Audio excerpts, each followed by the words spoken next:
Muy buenas tardes, mi nombre es César Tejada Becci, soy médico intensivista y actualmente estoy como ejecutivo adjunto de la Dirección de Gestión de Riesgos de Desastres del Ministerio de Salud, DIGER-MINSA. El tema que me han encargado de exponerles es relacionado a lo que llamamos el triaje terciario. Triaje terciario que no es un simple proceso, sino que va acompañado o va a tener que ir acompañado de una serie de principios éticos o una serie de principios que vamos a tener que tener muy en cuenta. En ese sentido es conveniente siempre el tratar de consensuar algunas definiciones, y dentro de esas definiciones está la definición de triaje, independientemente de lo que nosotros encontremos en la diversidad de bibliografía que vamos a tener. Este triaje básicamente significa priorizar. Y esta priorización va destinado a la priorización del tratamiento, a la priorización del manejo, pero de un manejo basado en un diagnóstico rápido y sobre todo destinado a tratar en la medida de lo posible establecer el pronóstico de cada paciente. Entonces, eso es lo que nosotros vamos a establecer en relación a lo que llamamos el triaje. Pero también es conveniente, y voy a para eso usar dos láminas que voy a pasar un poquito rápido quizás, es relacionado a de dónde es que viene esta palabra triaje. Y si bien no es un idioma que yo domine, que es el francés, esta viene de una palabra francesa que es triar, que a su vez en inglés y en español va a terminar significando ordenar. Y eso es lo que buscamos con el triaje.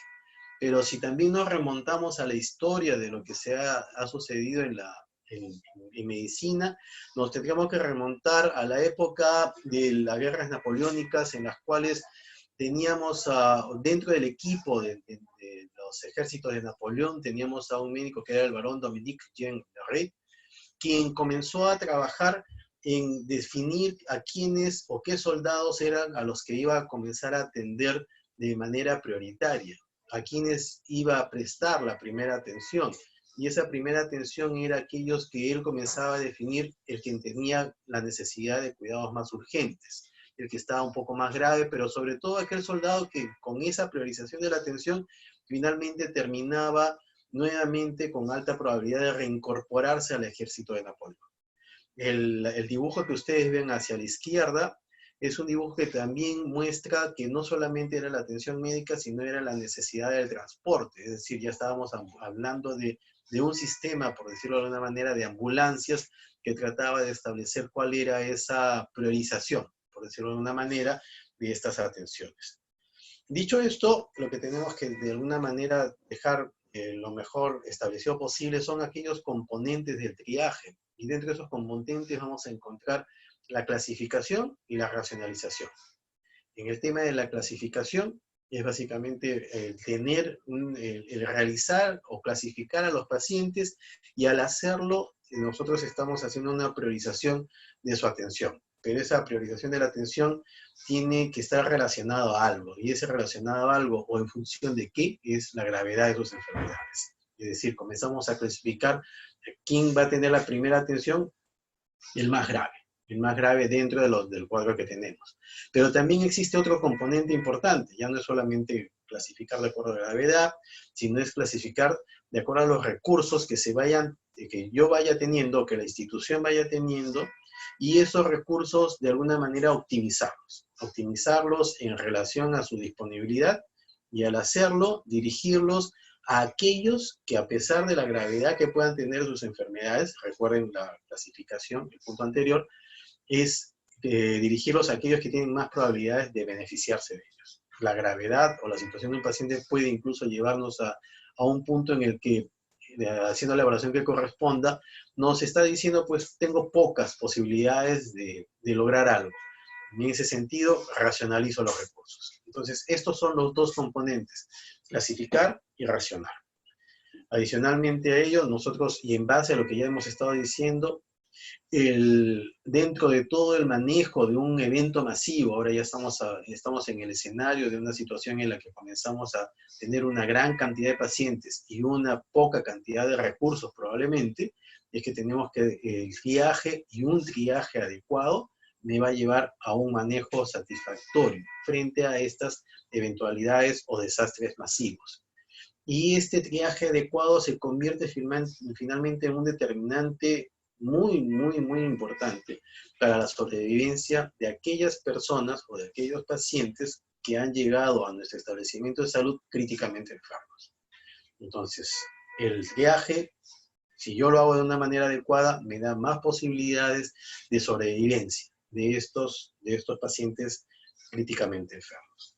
Pero el triaje no solamente debemos enfocarlo en un sentido solamente basado en la ciencia, basado en medicina basada en evidencia, solamente en el alto conocimiento científico, sino que también hay una serie de parámetros que nosotros debemos llevar y que van más allá de lo que es la ciencia en algunos casos. Entonces, nuestro objetivo, hacer el bien, el mayor bien para el mayor número. Si yo no logro satisfacer la atención de salud al 100% de la población que acude a mi establecimiento, por lo menos debo tratar de que eso llegue a la mayoría. Y para eso yo debo usar una serie de principios que podemos llamarlos principios éticos o principios morales que vamos a tener en cuenta y entre los cuales están la humanidad, la justicia y la prudencia.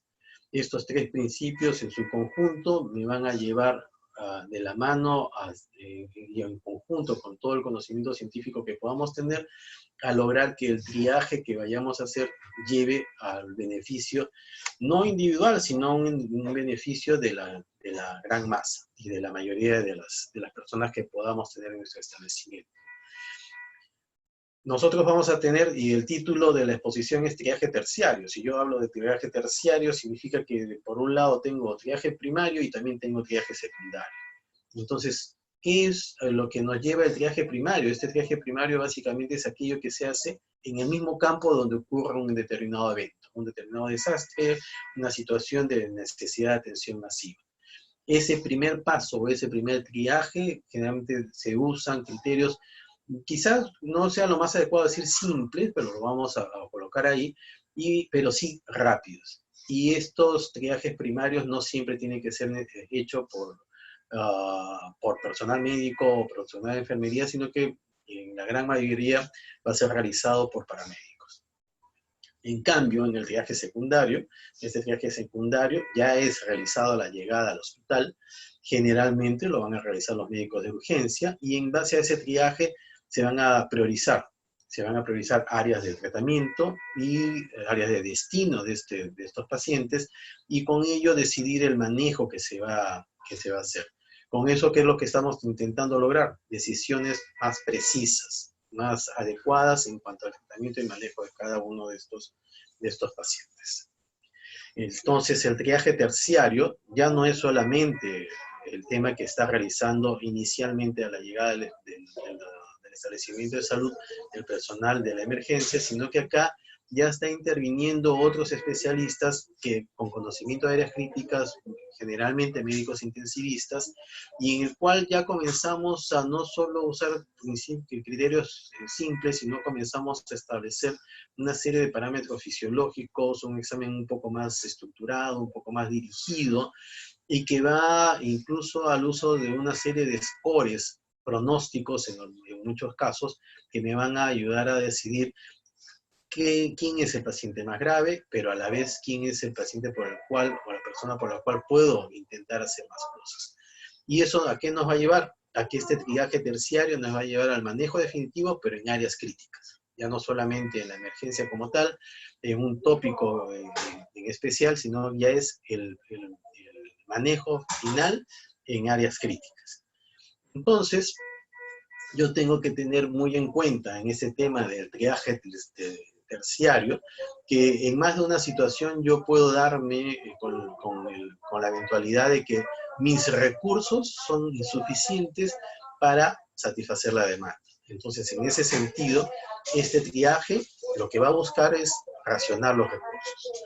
Yo puedo comenzar a tener una situación, y ahí vienen los temas de justicia, de humanidad, de equidad, y una serie de principios éticos y morales que podemos comenzar a enumerarlos y tener quizás una lista un poco más larga, en la cual si yo tengo estos recursos limitados frente a una gran demanda, tenemos que comenzar a decidir.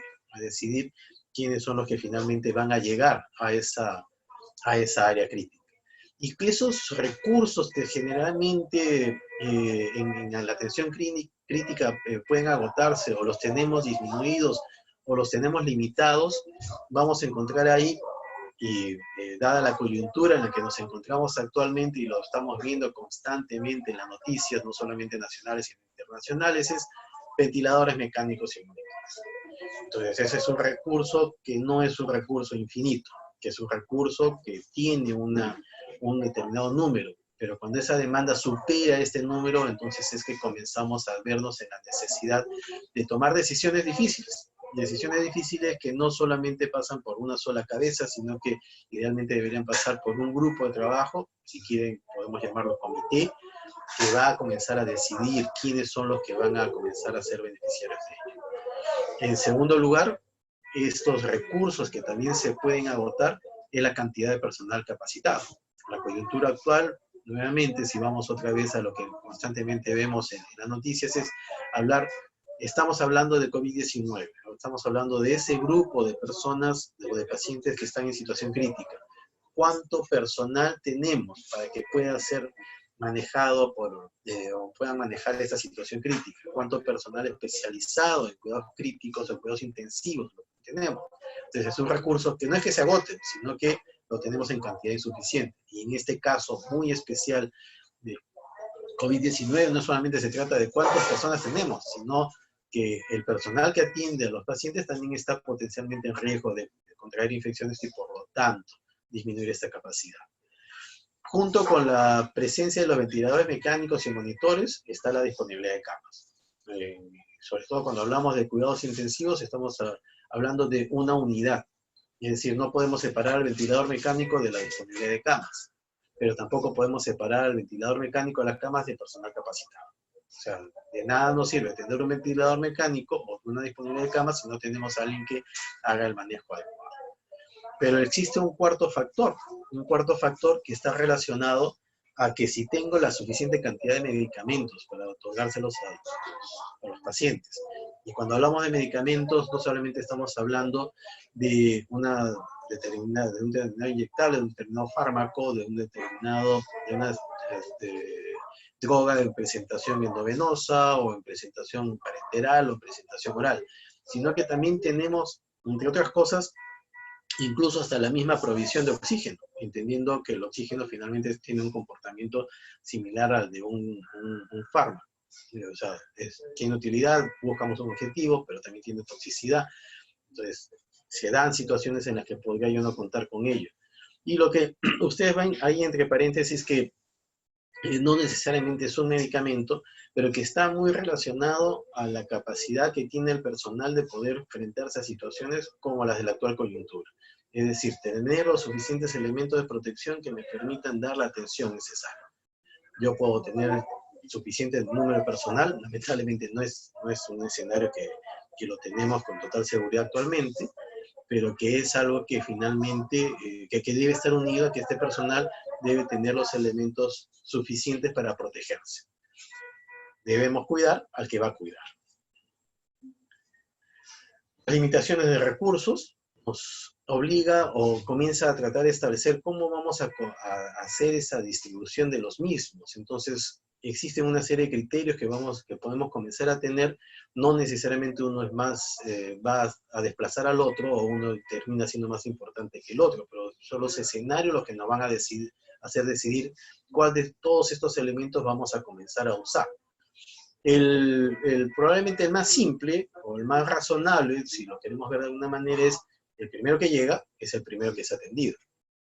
Pero no siempre es esto lo único que vamos a tener en cuenta, sino es, yo distribuyo mis recursos de acuerdo a dónde sean más efectivos. Es un segundo criterio, una segunda forma de tomar la decisión de la distribución de los mismos. Pero también debemos probablemente decidir ya no solamente dónde sean más efectivos, sino dirigirlos a los que más lo necesitan. Y obviamente esto acompañado de la probabilidad de mejoras en la atención que tengamos de estos pacientes. Entonces, ¿qué van a ver o qué factores van a ir asociados a esta toma de decisión de las limitaciones que vamos a tomar frente a la limitación de recursos y que nos llevan a que no es solamente un simple triaje, entre comillas, simple triaje terciario, sino que va acompañado de muchos factores adicionales. Dentro de esos factores vamos a encontrar factores médicos y ahí es donde interviene la magnitud de la enfermedad, la gravedad de la enfermedad o la situación especial de la enfermedad en el paciente o en los pacientes. Decidir por el más grave. Pero existen también factores sociales que van a ir de situaciones como a quién voy a ir atendiendo, a un líder de comunidad, debo priorizar la atención en un trabajador de salud para que después este trabajador de salud pueda continuar con atenciones. ¿Qué pasa si es que estoy al frente de alguien, y puede sonar quizás hasta un poco duro, que es un delincuente? Priorizo la atención con ellos, estoy frente a una población, no está en la lámina, pero podríamos mencionar una persona que tiene 30 años frente a una persona que no solamente tiene más de 90 años, sino que está acompañada de un cortejo de factores discapacitantes o enfermedades que lo han limitado tanto que lo condiciona un paciente muy, muy, muy dependiente, ¿no? Una persona muy dependiente. Entonces tenemos estos factores médicos y también tenemos estos factores sociales, que tratamos de usarlos, que tratamos de unirlos a todo este sistema de tomar decisiones de quién es quien pasa finalmente a un área crítica, que vamos a unirlos a factores de justicia, de equidad, de humanidad, pero que finalmente nos llevan a lo que mostramos en esta lámina. A pesar de que lo que podamos haber avanzado, en el momento actual no existe hasta el momento un algoritmo, un flujograma, un instrumento ideal para lograr al 100% el mejor triaje terciario. Entonces, los escenarios son los que nos van a llevar a tomar decisiones. Y esos escenarios muchas veces va a obligar también a decisiones compartidas. Y a decisiones que en algún momento quizás no sean de los más aceptados o de los más comprendidos. Pero finalmente es y tiene que seguir siendo una decisión muy humana y muy ética en lo que vayamos haciendo con los pacientes que llegan, sobre todo cuando tenemos eventos masivos o situaciones en las que nuestros recursos son inferiores a la demanda que se nos está pidiendo. Entonces, en ese sentido es lo que quería hacerles llegar en relación a este tema del triaje terciario. Espero que sea de alguna ayuda esta exposición y agradezco mucho su atención. Muchas gracias.